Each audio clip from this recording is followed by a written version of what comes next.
descalço um pouco para sentir o chão. A alma precisa inspirar a vida que nasce abrindo a terra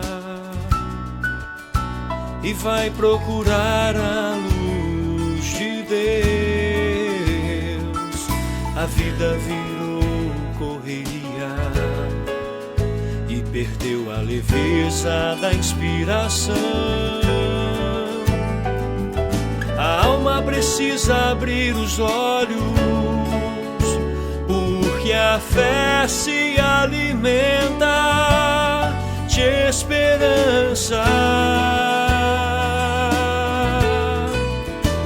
Ainda tem tempo de viver melhor.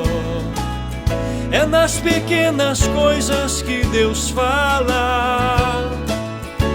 O pai que vê o filho crescer descobriu o melhor da vida.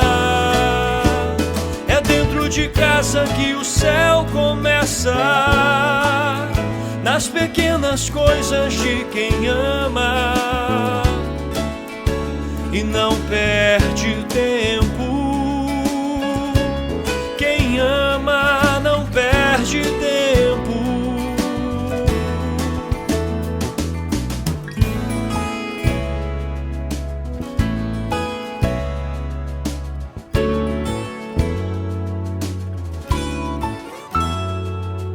Fique descalço um pouco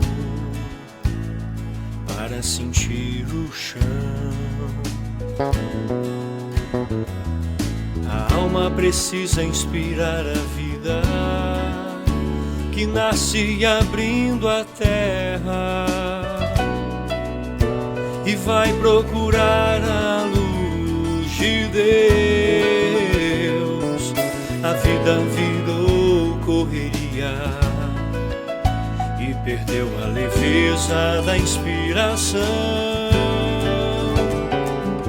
A alma precisa abrir os olhos, porque a fé se alimenta de esperança. Ainda tem tempo de viver melhor.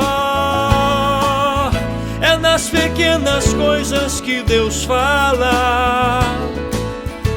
O pai que vê o filho crescer descobriu o melhor da vida. É dentro de casa que o céu começa, nas pequenas coisas de quem ama e não perde tempo. Quem ama não perde tempo. Não perde tempo.